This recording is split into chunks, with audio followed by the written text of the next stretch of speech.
Welcome to UMR Physics. I am Raju. 12th Physics, Unit 6. Ray optics உள்ள important numerical problems one by ஒன்றா solve பண்ணிட்டு வரோம்.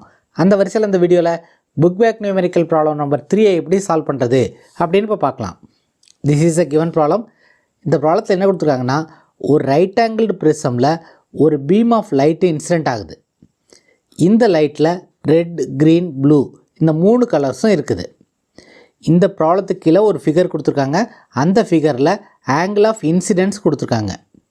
அடுத்து என்ன கொடுத்துருக்காங்கன்னா, ரெட், க்ரீன், ப்ளூ கலர்ஸ்க்கான ரிஃப்ராக்டிவ் இண்டெக்ஸ் கொடுத்துருக்காங்க. 1.39, 1.44 அண்ட் 1.47. இதை கொடுத்துட்டு என்ன கேட்டிருக்காங்கன்னா, எந்தெந்த கலருக்கெல்லாம் டோட்டல் இன்டர்னல் ரிஃப்ளெக்ஷன் நடக்கும் அப்படின்னு கேட்டிருக்காங்க. ஸோ இந்த ப்ராப்ளத்துக்கான ஆன்சரை எப்படி ஃபைண்ட் அவுட் பண்ணுறது அப்படின்னு இப்போ பார்க்கலாம். ஃபஸ்ட்டு இந்த ப்ராப்ளத்தில் என்ன டயக்ராம் கொடுத்துருக்காங்க அப்படின்னு பார்க்கலாம். ஒரு ரைட் ஆங்கிள்டு ப்ரிசம் கொடுத்துருக்காங்க. இந்த ரைட் ஆங்கிள்டு ப்ரிசமில் ஒரு லைட் இன்சிடென்ட் ஆகுது. இந்த ஆங்கிள் கொடுத்துருக்காங்க 45 டிகிரி. நார்மலுக்கும் இன்சிடென்ட் ரேக்கும் இடையில் உள்ள ஆங்கிள் கொடுத்துருக்காங்க. அதனால் this is a angle of incidence. Angle of incidence is equal to 45 degree. அடுத்து என்ன கொடுத்துருக்காங்க, refractive index corresponding to red colour கொடுத்துருக்காங்க. This is equal to 1.39. Next refractive index corresponding to green colour கொடுத்துருக்காங்க. This is 1.44. Next refractive index corresponding to blue is given as 1.47. நம்ம என்ன கண்டுபிடிக்கணும், எந்த colour light total internal reflection ஆகும் அப்படின்னு நம்ம கண்டுபிடிக்கணும். இதை கண்டுபிடிக்கிறதுக்கு நம்ம என்ன ஃபார்முலா யூஸ் பண்ண போகிறோம்னா, we are going to use the formula refractive index is equal to 1 by sin c. இந்த ஃபார்முலா யூஸ் பண்ணி தான் இந்த ப்ராப்ளத்தை சால்வ் பண்ண போகிறோம். இங்கே என்னங்கிறது ரிஃப்ராக்டிவ் இண்டெக்ஸ், சிங்கிறது கிரிட்டிக்கல் ஆங்கிள். இந்த ஃபார்முலா யூஸ் பண்ணி நம்ம கிரிட்டிக்கல் ஆங்கிளை கண்டுபிடிச்சிடலாம். If the angle of incidence I is more than critical angle, then total internal reflection will take place. This is a condition for total internal reflection. So நம்ம என்ன கண்டுபிடிக்கணும்னா, what is the critical angle for red color, what is the critical angle for green color and what is the critical angle for blue color, இதை கண்டுபிடிக்கணும். இந்த critical angle விட angle of incidence அதிகமாக இருந்துச்சுன்னா அந்த கலர் டோட்டல் இன்டர்னல் ரிஃப்ளெக்ஷன் ஆகும் அப்படின்னு நம்ம கன்க்ளூட் பண்ணிடலாம். இதை 3 எப்படி ஃபைண்ட் அவுட் பண்ணுறது அப்படின்னு இப்போ பார்க்கலாம்.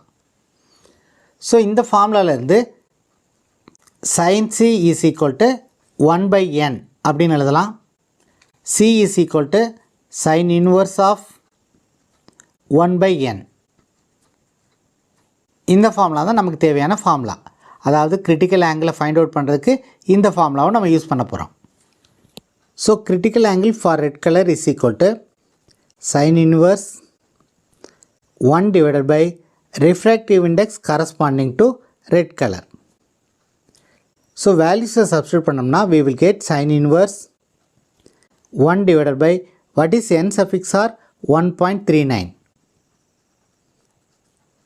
This is equal to sin inverse 1 divided by 1.39 is 0.719.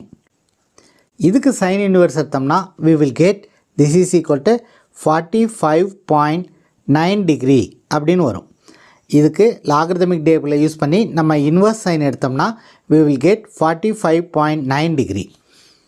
So this is a critical angle for red color. Critical angle for red color is more than the angle of incidence. Angle of incidence தான் அதிகமாக இருக்கணும். Angle of incidence அதிகமாக இருந்தால் தான் total internal reflection நடக்கும். ஆனால் இங்கே critical angle அதிகமாக இருக்குது, ஆங்கிள் ஆஃப் இன்சிடென்ஸ் கம்மியாக இருக்குது. I is less than critical angle. அதனால் red colour total internal reflection ஆகாது. இப்போ green colour total internal reflection ஆகுமா ஆகாதா அப்படிங்கிறத பார்க்கலாம். C suffix G critical angle for green is equal to sin inverse 1 divided by refractive index corresponding to green color. This is equal to sin inverse. What is the refractive index corresponding to green color? 1.44. 1 divided by 1.44. This is equal to sin inverse 1 divided by 1.44 is 0.694. இதுக்கு sin inverse எடுத்தோம்னா we will get this is equal to 43.9 degree அப்படின்னு வரும். So இந்த values எல்லாத்தையும் logarithmic டேபிளை use பண்ணி நம்ம find out பண்ணிடலாம். இங்கே critical angle is less than the angle of incidence. angle of incidence அதிகமாக இருக்குது, critical angle கம்மியாக இருக்குது. ஸோ critical angle விட angle of incidence அதிகமாக இருக்கிறதுனால green color light total internal reflection ஆகும். அடுத்து blue colour light total internal reflection ஆகுமா ஆகாதா அப்படின்னு பார்க்கலாம்.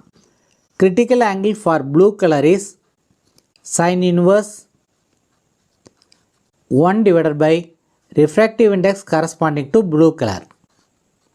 This is equal to sin inverse 1 divided by refractive index corresponding to blue color is 1.47.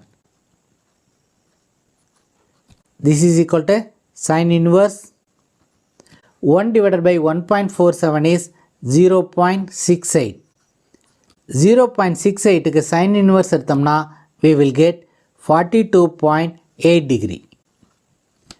So this is a critical angle for blue color.